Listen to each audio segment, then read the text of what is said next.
The sun, a molten coin in the late afternoon sky, cast a divided glow over the city of Aurora.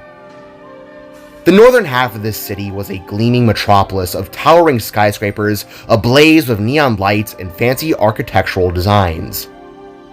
Southern Aurora, however, was a humbled mirror image.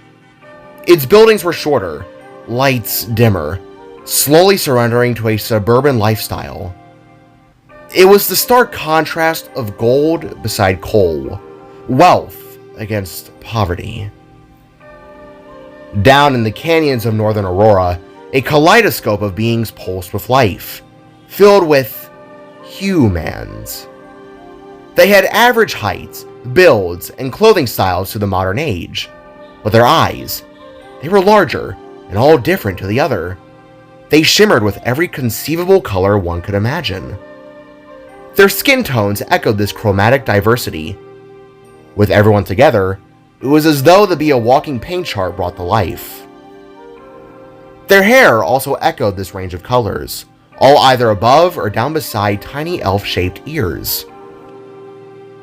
Alongside the humans surged an even more striking group, the woodland humans.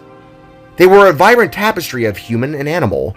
Some had fur-covered bodies, some had scale-plated limbs, feathered wings, or whisking tails were commonplace. Wolves, bears, and lizards in business suits, turtles and birds sipping coffee, insect-like folk clutching briefcases. The possibilities seemed as endless as the animal kingdom itself.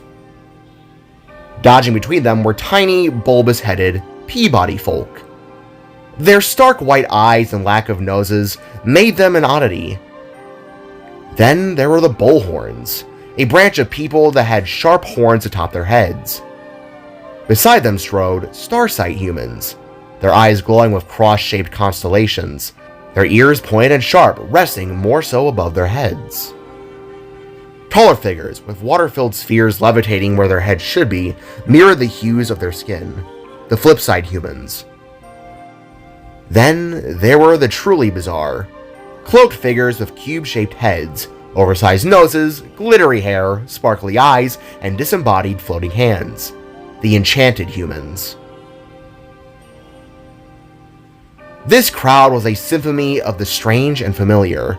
They went about their daily routines. Workers streamed from offices. Families strolled hand in hand. Friends laughed and chatted. The typical sounds and flow of any large city. A small crowd, however, had gathered outside the ground-level windows of a towering building, emblazoned with the words A and N. On the screen, displayed within, a blue-skinned, cube-headed enchanted human with a bulbous purple nose, raging green eyes, and purple glittery hair, wearing a battered red business suit cloak and a reporter's cap with a crude, hillbilly-esque patch, gesturing wildly. Below him, the name Mason Sato pulsed in stark white letters. Beside him, a blurry image of a cloaked figure flickered. The Aurora Phantom is a crook! Sato bellowed, his voice amplified by the speakers. Taking the jobs of our well-trained police force, running the risk of civilian lives. They aren't a hero. They aren't an angel.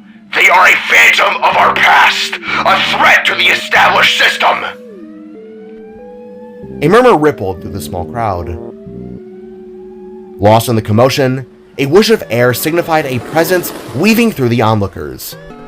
A figure, gliding on a skateboard, shot past, leaving a faint breeze and a determined smirk in their wake.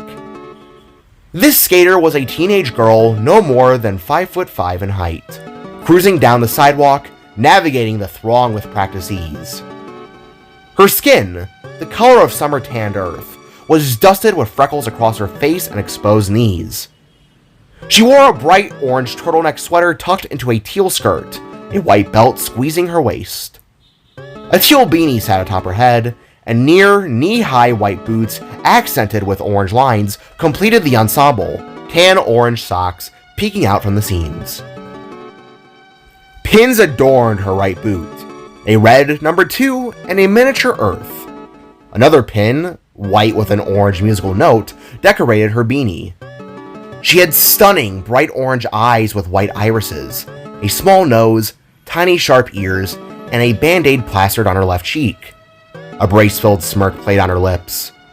Her long, puffy, fiery orange hair flowed with a star-like energy, gently illuminating her path with stardust. An orange backpack, clanking with items inside, rode on her back, and around her neck, a crystal blue guitar pick dangled on a necklace. With a well-timed kickflip, the girl launched her skateboard into the air, landing back on it with a flourish, executing a quick trick. Beside her, a small baguette-colored dog with beady black eyes and a perpetually waving tongue barked in approval, its short legs keeping surprising pace. With each kick and spin, the girl and her canine companion zipped between city blocks, sometimes annoying pedestrians, sometimes surprising them. With a flurry of tricks, she transitioned from the bustling north side towards the city center, skating across the bridge's sidewalk path. A side glance at the massive river dividing Aurora brought a gentle smile to her face. "Huh, beautiful evening, huh, Toby?" she asked, glancing back at her loyal companion. 2 quick barks were his reply, deepening her smirk. Eventually, she crossed the bridge, entering the more desolate south side. The landscape shifted. Smaller buildings, a greater sense of decay, and the skeletal remains of what once was. Trees stood bare and lifeless. Buildings were reduced to charred remains, and the air carried the scent of a past inferno. Sighing, the girl and Toby cruised down a steep hill and into one of these burned-out, practically abandoned spaces. With a final turn, she slowed, hopped off her skateboard, and kicked it up into her arms. Toby sat beside her, panting, his tail wagging enthusiastically. Her eyes scanned the rusty remains of a fence, leading into what was once a bustling skate park and community concert space. Slowly, she approached. With her free hand, she lifted a broken, unhinged section of the fence from the ground. "Go ahead, boy," she said, gesturing for Toby to waddle through the gap. With a little bark, he went on through. Slowly, she followed close behind. As she entered, she leaned her skateboard against the decaying fence and took in the scene. The park was a victim to time, damage, and neglect. Cracks spiderwebbed across the concrete ramps and bowls, their smooth surfaces now textured with years of accumulated grime. But the real spectacle was the graffiti. A vast array of color exploded across every available space. However, all these paintings were marked with one label alone: JW. The girl knelt, running a hand over a particularly striking piece. A stylized phoenix rising from a bed of flames, rendered in vibrant reds and oranges. One of my best. Wouldn't you agree, Toby?" she murmured, pointing to the fiery bird. Toby, more interested in the scent of a long-gone squirrel, nudged her hand with his wet nose. The girl chuckled and scratched behind his ears then. The park, once a haven for adrenaline-fueled teenagers, was now a silent gallery, a concrete canvas, all for her, it felt like. She closed her eyes, and a phantom echo filled the air. The rhythmic thump of skateboards, the shouts of encouragement, the pulsing beats of music, the exhilarating feeling of freedom as bodies soared through the air. Now, only the faded echoes of those memories remained, ghosts in the urban landscape.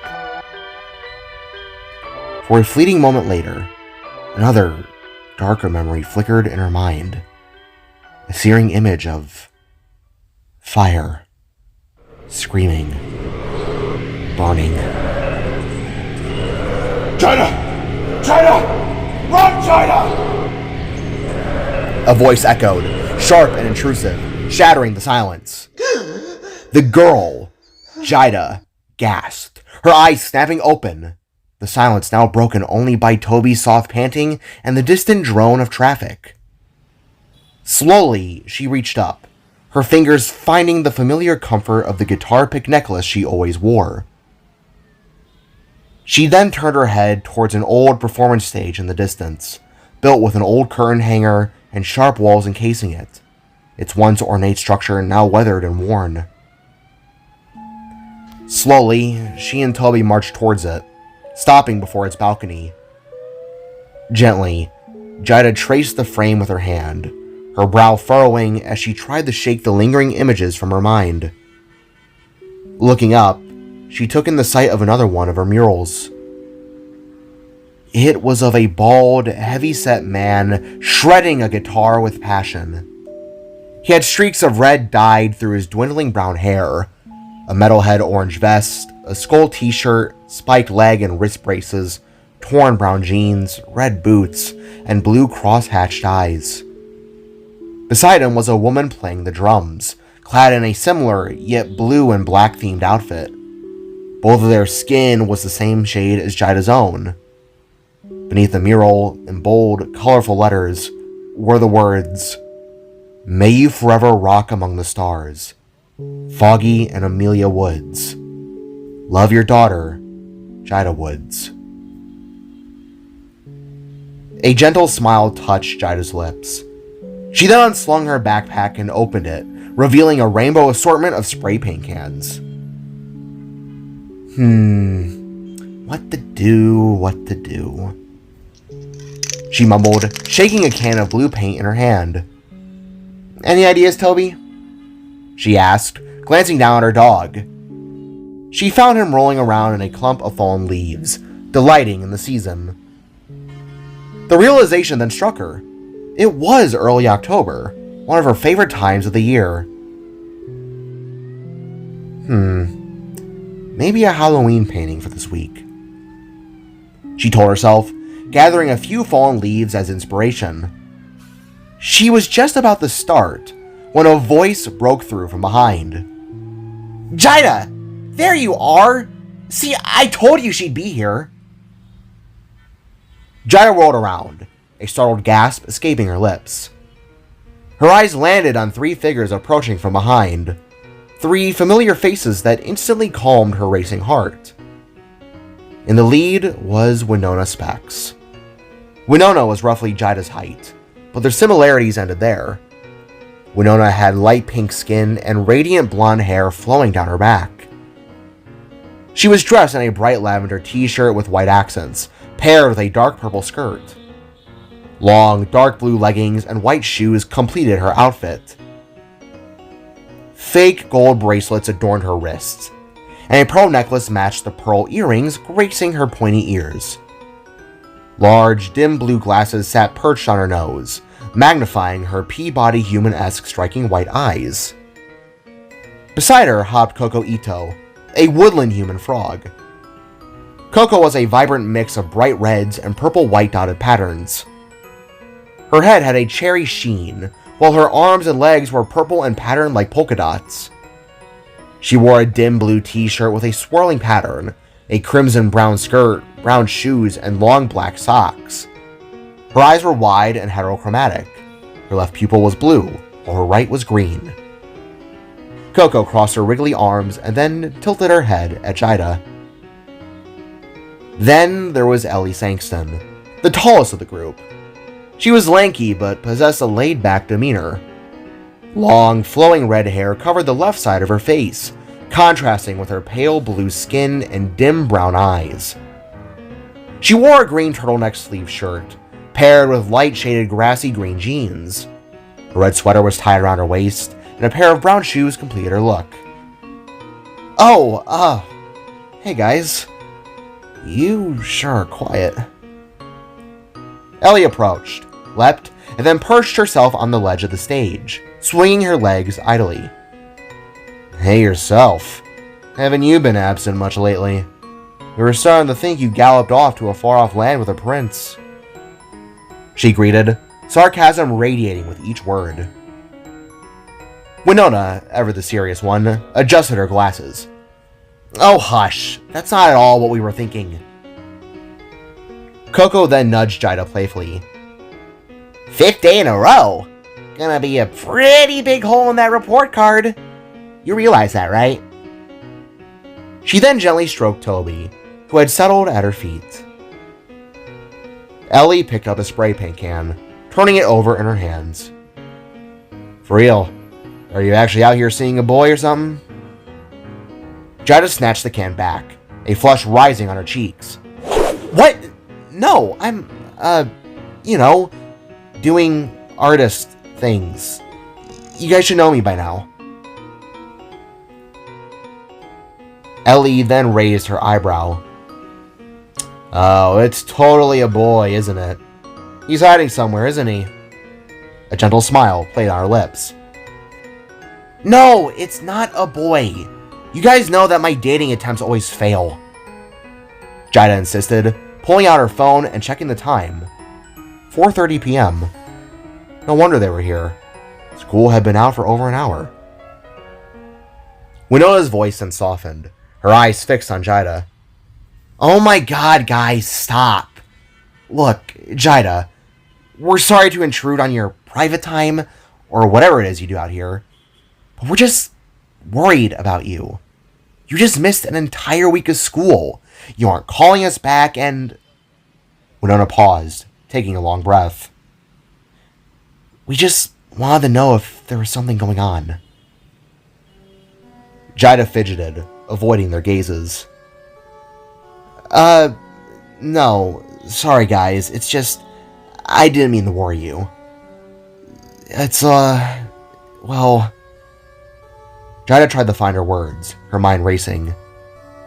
Look, school's not really just clicking with me right now, okay?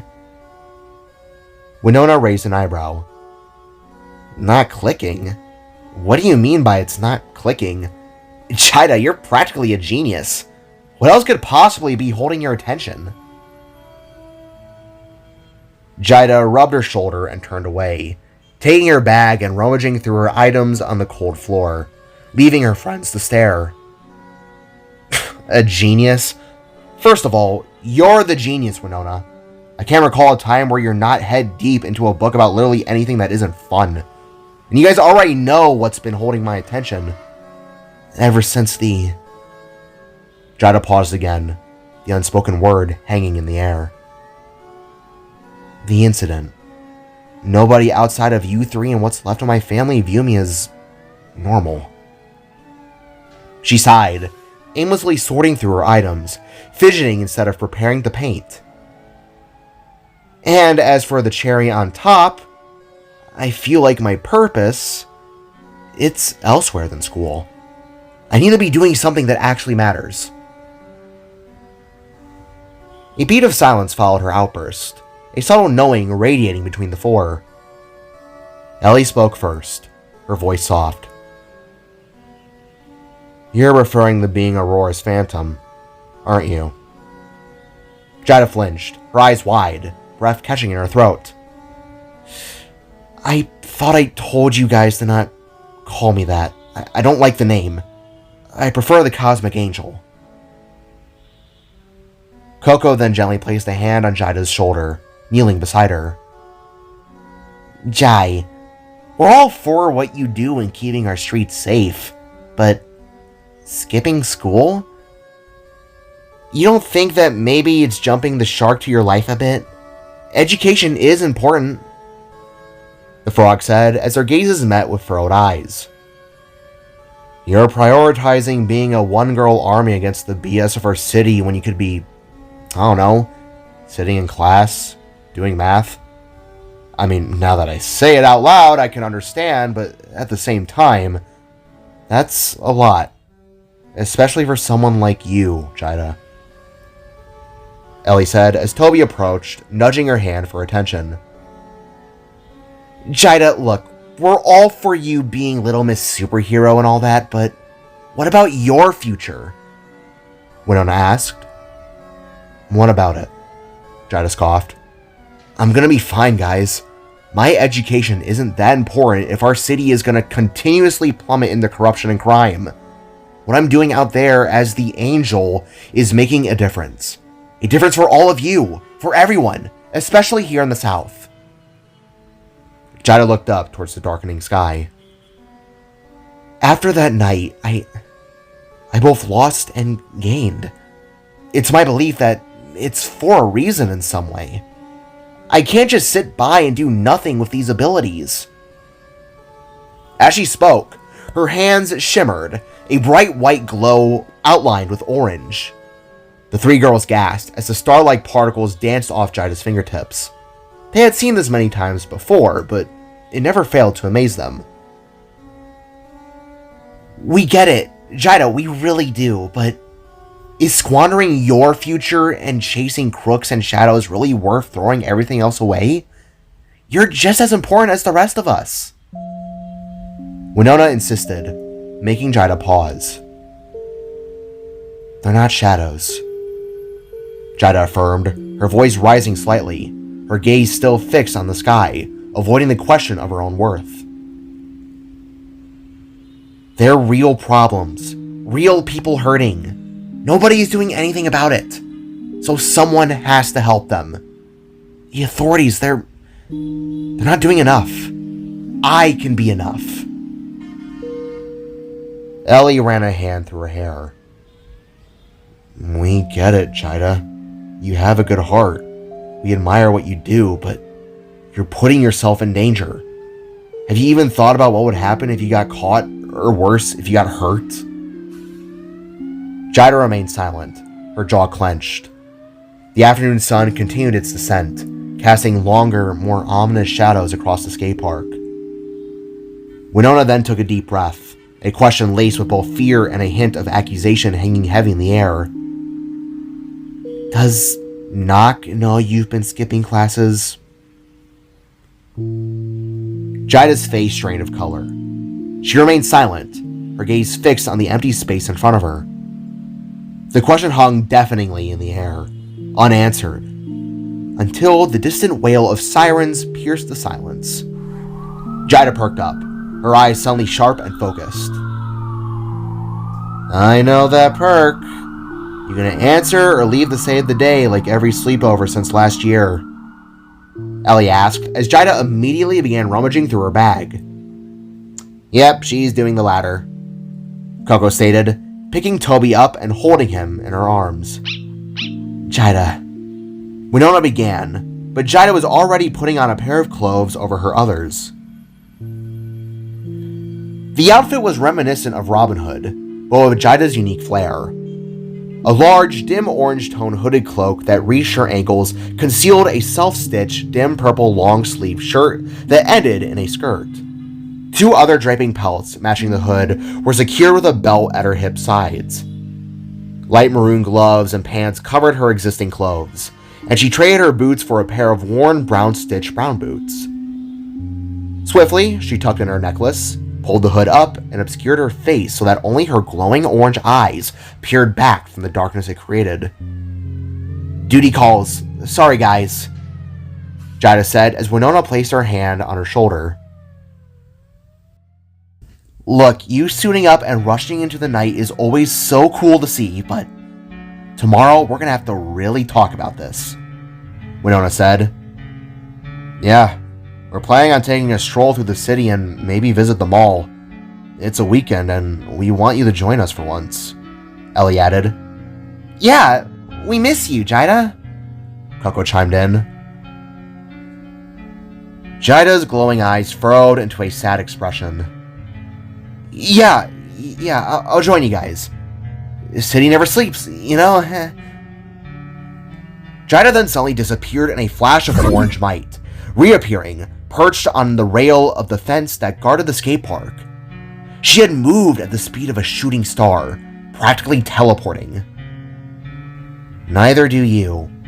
Be careful, Winona returned, leaving Jaida the nod and practically teleport again, moving at short but high-speed distances. She's got a heart of gold, but a stubborn one at that, Ellie mumbled, watching as the sun finally set, with the slightest hint of rain beginning to come down. That's always been Jaida's nature. Even before the incident, she cares more about others than herself. After what happened to her, I can't really say that her current life choices are all that surprising. Winona said, picking up Jaida's bag and slinging it over her shoulder. I just wish she wasn't so restless. She acts like the whole world is on her shoulders. Coco chimed in as Ellie went to retrieve her skateboard. We all lost things. My mom, your brother Ellie. If we were gifted with such powers, I hate to say it, but we'd probably be doing the same exact thing. Coco slowly turned with Toby in her arms and began to follow Ellie. Yeah, you're probably not wrong, Winona muttered, following suit.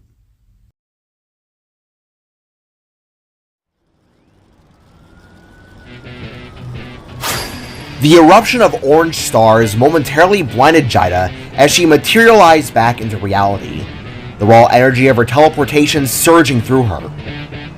Momentum tossed her forwards, sending her tumbling across the gritty surface of the nearby rooftop.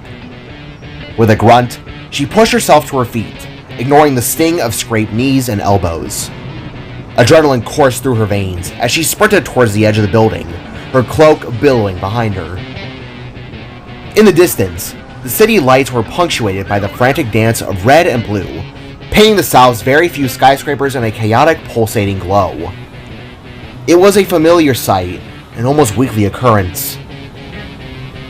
Good old car chase, Jaida muttered to herself, the screech of tires and the roar of engines echoing through the night. Jaida, fueled by a righteous anger, began to weave a path through the urban jungle, leaping across alleyways, scaling walls, and exploiting every shortcut the city offered. She was gaining on them. Soon, she had a clear view of the scene. A battered getaway van, desperately trying to outrun a pack of determined police cruisers. Every so often, a stray dollar bill fluttered from the van's windows, a pathetic display of their ill-gotten gains. Scalpers, she spat, the word laced with venom. These were the bottom feeders, preying on the vulnerable families, hoarding resources and driving up prices. They were the kind of scum Jaida felt a particular affinity for stopping. With each short-range teleport, her cloak danced around her, a swirling vortex of crimson orange. Soft sparks of orange stardust trailed behind her, whispers of her power, a visual symphony only noticed by a select few among the bustling city below. Each warp brought her closer, until she found herself running alongside the van, keeping pace on the rooftops as it careened down the street. In one of the pursuing squad cars, a young officer with dark blue skin and a sharply styled brown haircut glanced up, drawn by a flicker of movement. He did a double take, his eyes widening in disbelief. Against the backdrop of the moon's shimmering lavender light, he saw her, the cloaked figure, the blur of motion, warping and running, keeping pace with the chase above. The cop knew who it was. She was a local legend, a vigilante. To some on the force, she was a nuisance, an interference in their already complex job. But others privately admitted that she had a knack for cleaning up messes they couldn't really reach. He nudged his partner, a bullhorn commander, a man whose primary method of communication seemed to be yelling. What, Sangston? The bullhorn bellowed, a fine mist of spittle erupting from his mouth. Sangston winced, then simply pointed towards the rooftops. She's back, sir. Jaida, meanwhile, was beginning to feel the strain. Each teleport drained a little more of her energy, and her legs were starting to burn. If she didn't end this soon, she'd be running on fumes for the rest of the night. Alright, she muttered. Let's do this! She veered to her left, leaping off the building's ledge. For a moment, she was suspended in midair, her cloak fluttering around her like a pair of fiery wings. The starlight that clung to her skin intensified, leaving a shimmering trail in her wake.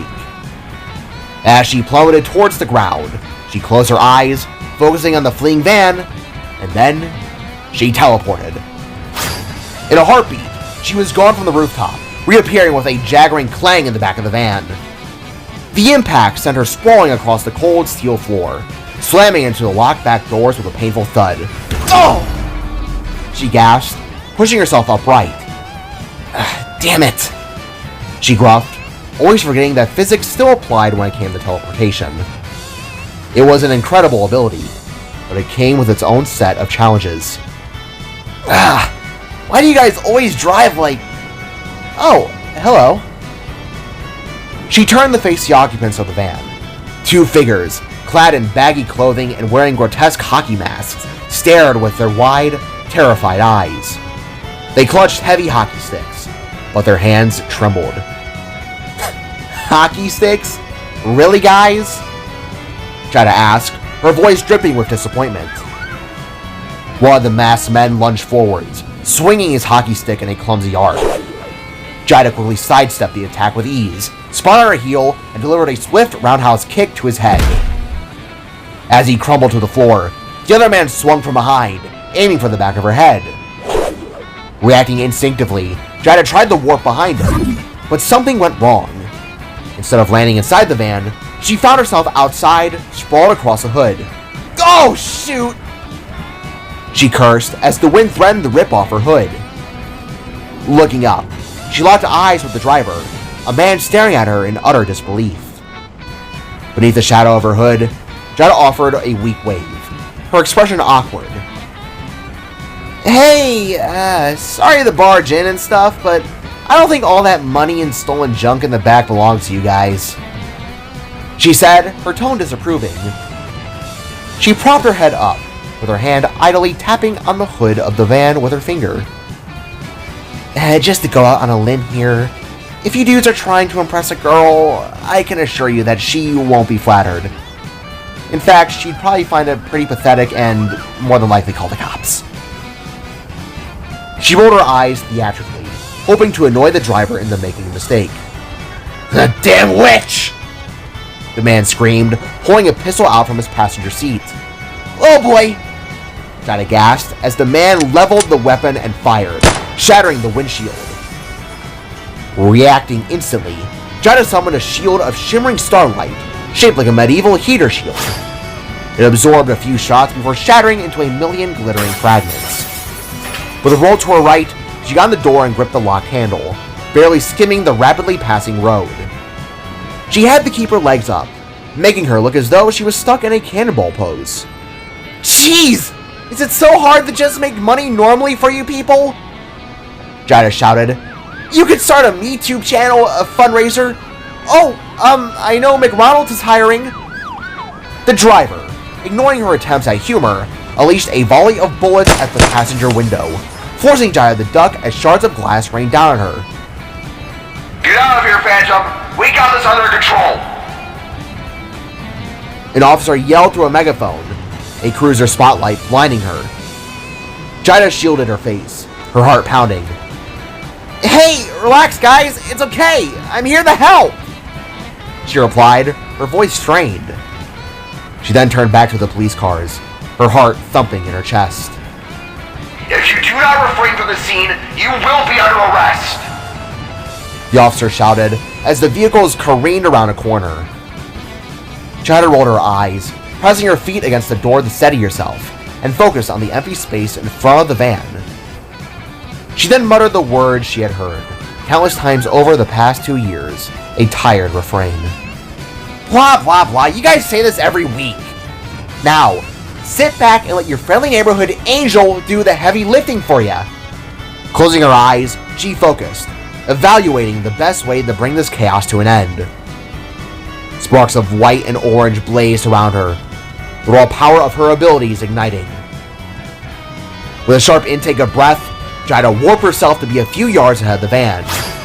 Emerging midair, she plummeted towards the pavement. As she fell, she spun, warped again, this time back towards the oncoming vehicle. Time seemed to slow to a crawl, giving her a moment to refine her plan. Taking a chance, she slid across the hood of the van before slipping through the shattered windshield. Her speed allowed her to phase through the broken glass. Entering the driver's compartment, She grabbed him by the collar, and in turn, brought the man into her energy field, making him warp at the same fraction of time and speed as her. Jaida, with the man now under her arm, proceeded to do the same with the two in the back, grabbing one under her free arm and kicking the last over her shoulder. Jaida felt no weight, for within the fabric of space, everything was weightless. Then with one final surge, she warped once more, in turn clipping each new convict into their own separate police cars. Everything that had just happened could have only taken place within the span of a few seconds, and Jaida was feeling the strain. With one final warp, she fell through a gap in space but didn't land upon her feet. Rather, she hit a nearby building's rooftop. Hard. Yelping in pain, she rolled and crashed until suddenly stopping with a hit against a roof vent. Ow! In a hard gasp, Jaida gripped her arm, knowing all too well that she had scraped it pretty badly. Damn it! She whimpered, before slowly standing on her feet with shaking legs. From below, she could hear the sounds of tires screeching and police sirens ceasing. It appeared they had noticed their troublemakers had been caught. Slowly, she went to peer over the ledge as per usual, but only quickened her pace as the sound of a loud crash erupted through the now rainy night. For a moment, Jaida didn't know what had happened, but that was only for a second. It had immediately dawned upon her that she forgot about one last thing in the scuffle. The van. Shoot! Jaida shouted as she quickly ran to the ledge, only to see the escape vehicle both upon its side and crash through what looked to have been an apartment complex. It didn't appear anyone was hurt, but Jaida couldn't help but kick herself, as she could have easily prevented that from happening. Hey, are you kidding me? While the cops shouted from below, as a few of them looked up to her with annoyed and angry eyes, with only one staring in remorse. Sangston. Looking down in a worried expression, Jaida raised her hands in an awkward manner, feeling scared and unsure of what to say. I'm so sorry. The girl yelled in a stutter as her eyes lowered into a nervous, apologetic gaze. Sorry doesn't cut. Just get out of here. Go. We all know you aren't going to stick around for long. Just go. Another cop yelled as inhabitants from the apartment building began to pile out with scared and confused expressions. I just wanted... Jaida mumbled, but quickly found that she couldn't excuse herself this time. That was a whole building that had been severely damaged. If she wasn't wanted then, she surely was now.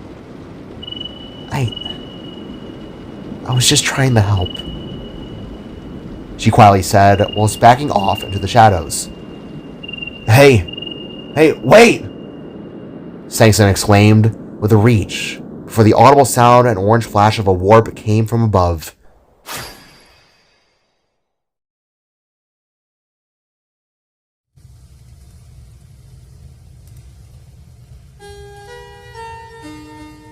Within the southern side, perched atop a roadside hill, overlooking the other drab buildings of the community, sat a place named Knox Motorcrafts. The mechanic's shop was a monument to despair, looking like it was on its last legs. It wasn't grand, nor did it aspire to be. Its graying exterior of red and green stone was stained with time, the yellowed glass windows offering only a dim, murking light to the outside world. The front yard was a graveyard of old tech and discarded parts to countless forgotten projects. Rows of aging motorcycles and cars in various states of disrepair squatted in the lot, bathed in the weak light emanating from the grimy windows. Atop the building, a crudely assembled sign sputtered intermittently, Knox Motorcrafts, it was supposed to read, but the missing T and R often changed the messages to Knox Moo Crafts, a testament to the shop's decaying state. Inside, amidst a world of greasy tools and scattered components, sat Knock, a Peabody human. Barely 4 feet tall with a round yellow head and body, He was a whirlwind of mechanical knowledge crammed into a small package. He was clad in oil-stained green overalls, an orange long-sleeved shirt peeking out from beneath. On his feet were a pair of equally grimy brown shoes. Green headphones completed with a bent, dingy antenna encased his ears. Round, little oval glasses perched precariously on his face, accenting his wide, white eyes. Despite his diminutive stature, Nock exuded an aura of competence, mixed with a healthy dose of nerdiness. Across the cluttered workshop, Kot, a flipside human, meticulously ticked items off a bulletin board. His skin and the water swirling around his head were the same vibrant shade of blue. Tall and lanky, he wore a faded yellow t-shirt, blue overalls, a gray belt, and matching shoes. Rubber gloves, likely older than Nock himself, completed his ensemble. "Another boring day, huh, Jamie?" he drawled, glancing towards the workshop's interior doorway as a woodland human woman entered. Jamie, reminiscent of a reindeer, sported a bushy, dim red afro with two small antlers poking out. Her fur was a muted reddish-brown, fading to a lighter shade around her muzzle, neck, and belly, dyed with scattering of freckles. A bright red nose, prominent buck teeth, and striking blue eyes completed her unique appearance. Her ears were large and floppy, adorned with a set of steel earrings. She wore the same overalls and shirt as the boys, only her shirt was pink, her overalls a deep red, and her gloves and shoes a dark pink. However, one detail set her apart. Her left arm was a prosthetic, a gleaming metal limb ending in a crane claw. She held a cigarette in its clamp, taking a drag after what had clearly been a slow day. "You could say that again, Kot. You could say that again."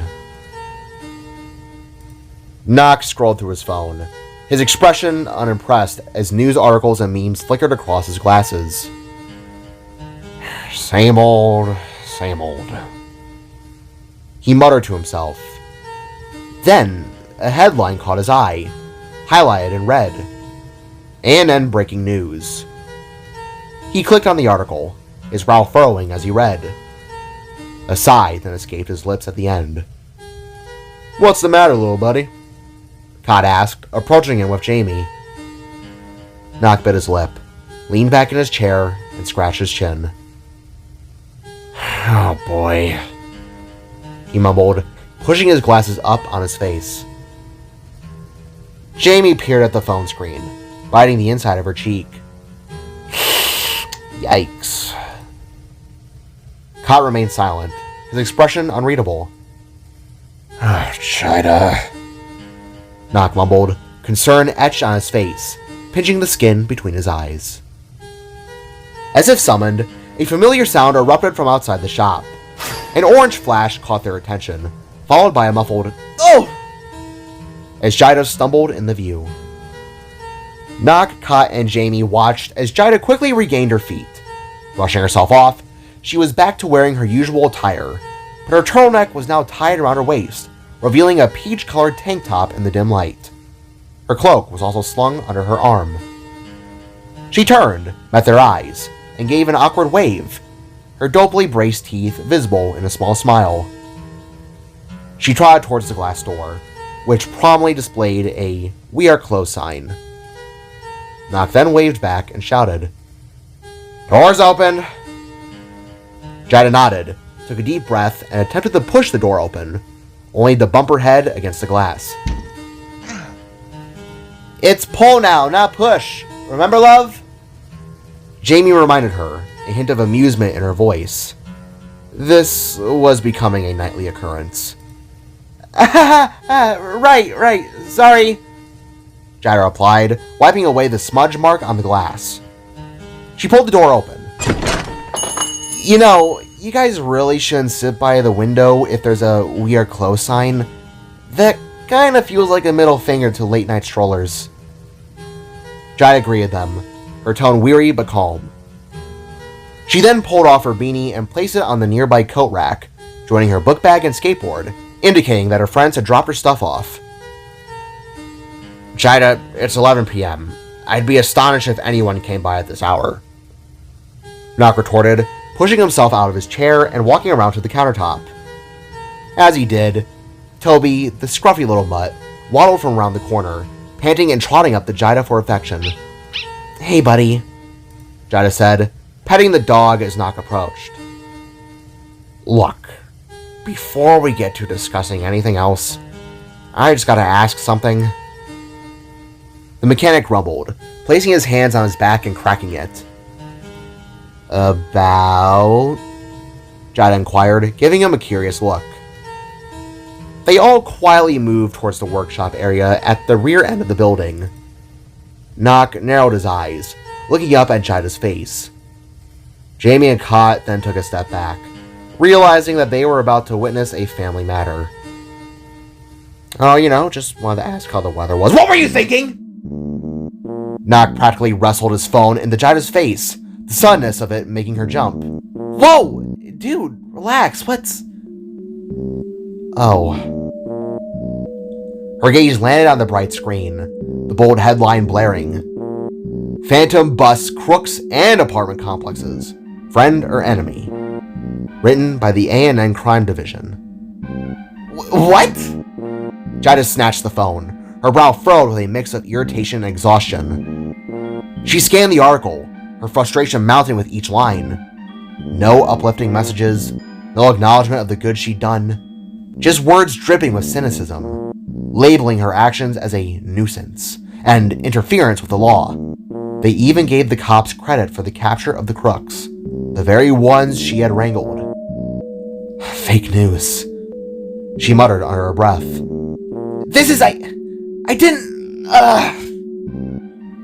She shoved the phone back in the Knock's chest, a disgusted groan escaping her lips. Jamie and Cott, who had been observing from the doorway, slowly began to close it. "We should probably..." she mumbled, her voice barely audible. "Yeah, we don't have a say in this one. Seems like it's cousin versus cousin tonight."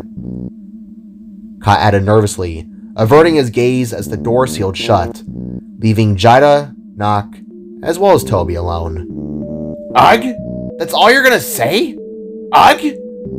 Knock asked, watching Jaida march towards his workshop area, an almost visible heat rolling off her in waves. The workshop, essentially a large garage overflowing with spare parts, tools, and scrap metal, was a testament to Knock's passion for vehicles. It wasn't clean, but it was undeniably his. "They completely changed the story, calling me the bad guy!" Jaida barked, pacing around the cluttered space, her orange hair steaming. "There was only one thing in there mentioning what I did, one thing that I didn't mean to do. I got shot at for Beeze's sake." Her voice rose with each word, her frustration threatening to boil over. Knock hopped onto a nearby work stool, adopting the posture of a parent needing to have a serious talk with their child. "Jaida, look, I understand what you mean, but how do I word this?" He paused, choosing his words carefully. "Maybe you should have just, sat this one out." His gaze softened, his concern for his younger cousin evident. "The officers weren't going to do anything if I wasn't there," Jaida retorted, a red haze of rage coloring her cheeks and intensifying her orange highlights. But before she could launch into another rant, Knock cut her off. "If you weren't there, I don't think there'd be a van inside someone's home. Or rather, homes," Knock pointed out, his expression displeased. Knock, I didn't mean for that to happen," Jaida replied, her voice softening, a hint of shame creeping in. She glanced over her shoulder, her eyes narrowing with regret as anxieties began to surface. Of course you didn't. I know you wouldn't have let that happen on purpose," Knock assured her. "It's just... I worry about you. You're doing these dangerous things at your age. It's terrifying. I mean, I'm 21 and I can't for the life of me answer the phone sometimes. I can't even fathom what you're doing all these nights," Knock exclaimed, a sign that his anger was tempered by genuine concern. Look, let's just start over. I'd much rather hear how high school was going today rather than how you dodged a literal bullet. Are you having fun in class? I saw your friends earlier. They dropped off your items. Jaida's nerves spiked. She picked up Toby and held him defensively. Uh-oh, she mumbled, taking a slow, deliberate breath. She edged towards Nock, her expression hesitant, her face telling him she had something difficult to say. About that, I didn't go to school this week. I'm considering the dropout. Her voice was barely a whisper, her smile nervously forced, a sheen of cold sweat on her brow. You kind of what? Nock practically shouted, snapping his head upward so fast that his glasses nearly fell off his face. Look, I know that sounds bad, but let me... Jaida stammered as Nock got off his chair, closing the distance between them. Explain! Please do, Jaida! You were accepted into the best art class in school. I worked my ass off just to make sure you had enough money to get in. Why? This year's not even halfway done! Nock's voice was sharp with hurt and disbelief, a tone that only amplified Jaida's guilt. It just doesn't feel right for me, okay? She retorted, cutting off Nock. She turned and paced towards another corner of the garage, her emotions a tangled mess, a common occurrence for someone her age, the frustrating feeling of being simultaneously confident and terrified, the life of a teenager, the utterly baffling life of a teenager. Look, after the last couple of years, I found it to be tedious with middle school. After what happened, it's only getting worse in high school. Besides, I think there's a different path in front of me that I need to follow. Nock slumped, his eyes narrowing, realizing what was coming. Jaida, don't tell me you're wanting to drop out because... Jaida spun around, raised her hand, and snapped her fingers, tiny sparks of light dancing in the air. Oh my god.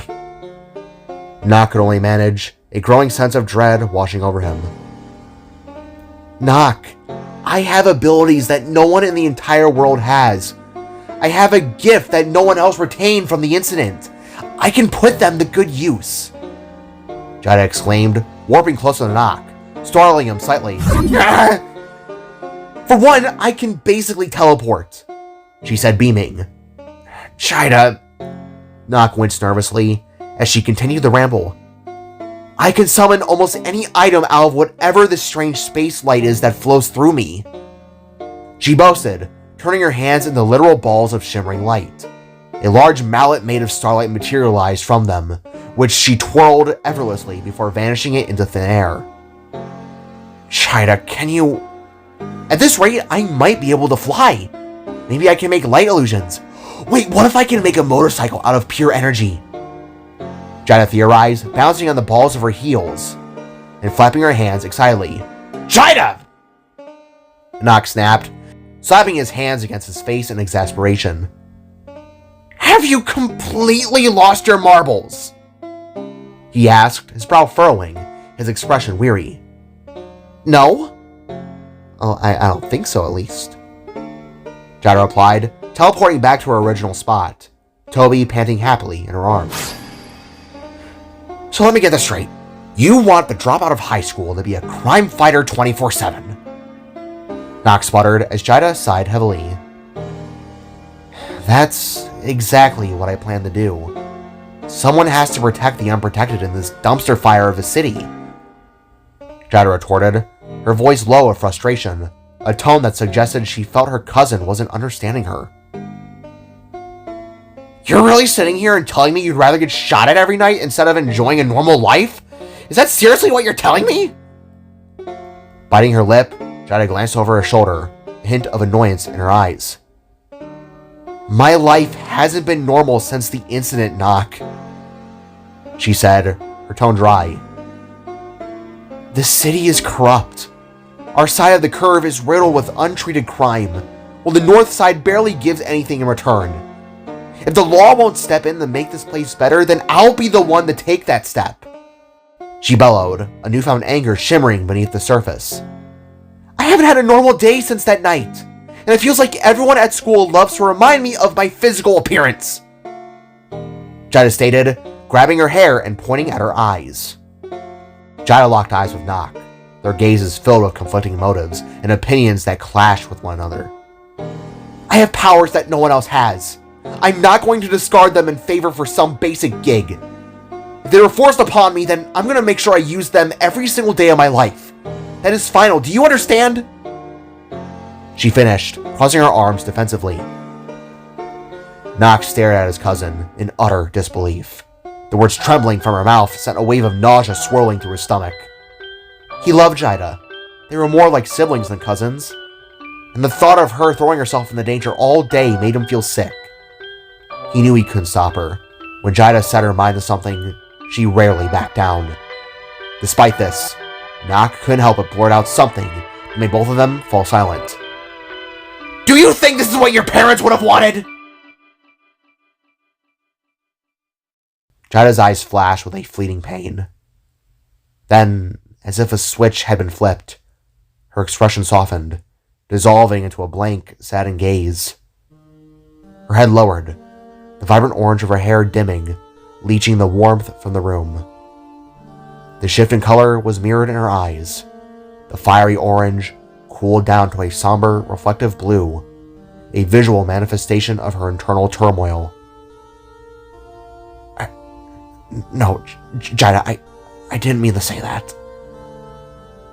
Nock stumbled, instantly regretting his words. He reached out, his dopey glasses askew, a silent plea for forgiveness. Jaida, please, I'm so... No,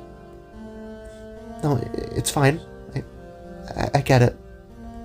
Her voice was thin, lacking its usual determined edge. She sounded defeated, fragile, a fleeting image, screams, burning, a devastating loss, flickered behind her eyes, a painful reminder of the past. Nock, stricken with guilt, could only stare at the floor, his mind scrambling for something, anything. But what words could mend such a deep wound? He finally looked up, his gaze filled with remorse. Jaida, I just... When both sides of our families died that night, you were all I had left. My one responsibility. I know it's only been a little over 5 years, but raising and protecting you really became my only purpose in this little thing called life. His voice was low, laced with a vulnerability he rarely displayed. He looked away, shame etching lines in his face. It's just been so hard seeing you go in and out that door in that cloak, night after night, knowing you're out there running the risk of being hurt or worse. He closed his eyes, a sigh escaping his lips. He sat back down on the stool, searching for the right words in this moment of raw emotion. I just don't know what I would do if I lost you, he confessed, the words raw with emotion. Jaida, after a moment of silence, sighed, gently placed Toby down, and walked back towards her cousin. Nock barely had time to look up before she reached him, throwing her arms around him in a tight, warm embrace. I'm sorry for making you feel that way. I don't want you to worry. Her voice muffled against his shoulder, her hair slowly regaining its fiery glow. She paused, struggling to articulate her feelings.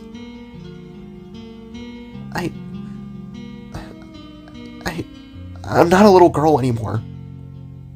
This is my life, my choice.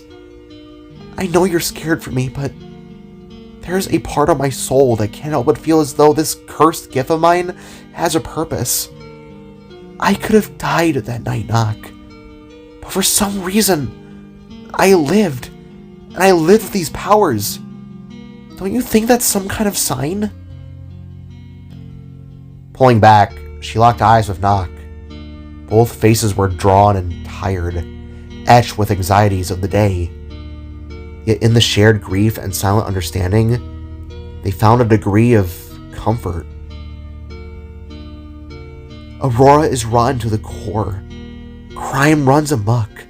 People are dying homeless on the streets. If I just keep doing what I'm doing, I can help make things better. I can help everyone. Jaida rambled, her voice gaining strength, her spirit igniting with a surge of purpose. I can make a difference not just here, but perhaps anywhere. There's people that need saving, that need hope. And if no one will be that light, then I have to be the one in their darkest hour. A radiant smile touched her lips, her hair and eyes now shimmering with renewed determination. I care about our world.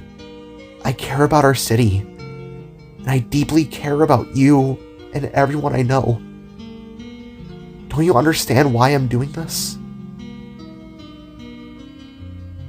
Silence hung in the air.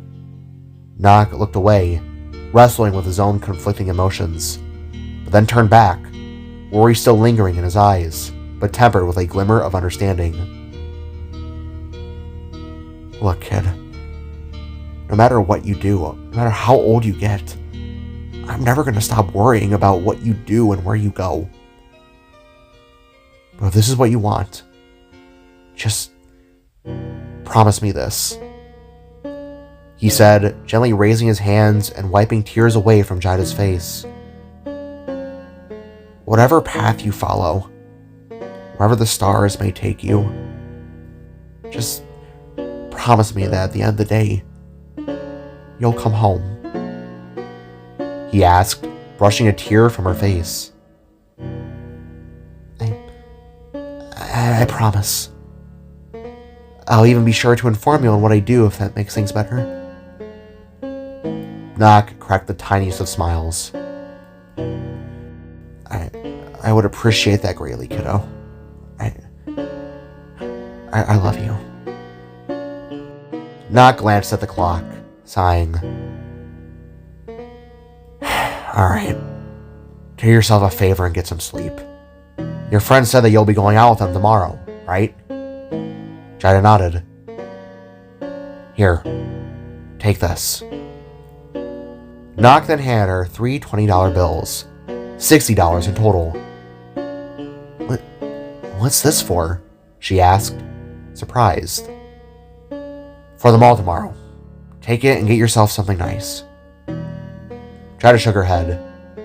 I can't. You'll need it for the shop. Nock shook in return. I can manage without $60. Now go on. Get some rest. Nock gestured towards the roof. Smiling with gratitude, Jaida nodded, grabbed Toby, and warped upstairs. Reappearing in her room, Jaida found herself in a large, spacious area. A large window overlooked the sprawling city below. Beside it stood a nightstand. An orange bed sat on the far left, while an empty one sat on the far right.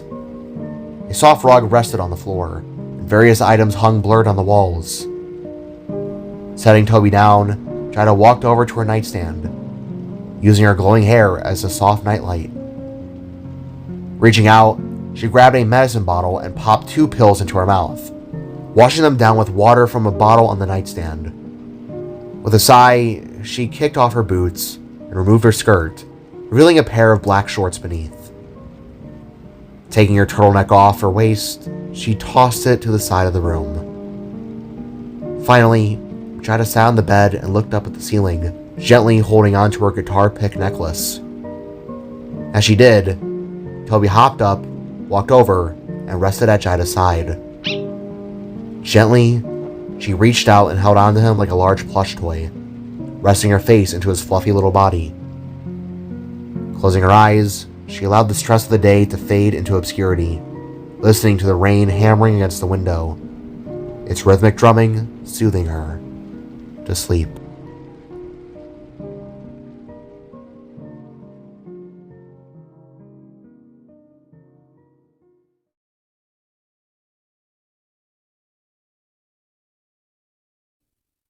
Hey, thanks for watching. If you enjoyed this video, please be sure to like and subscribe because I'm going to be doing a lot more. Also, if you want to, you can follow me on Instagram to check out all the concept art that I'm doing for this story. That's about it. Here's a picture of my cat. If that doesn't secure a subscribe, I don't know what does. Get out of here.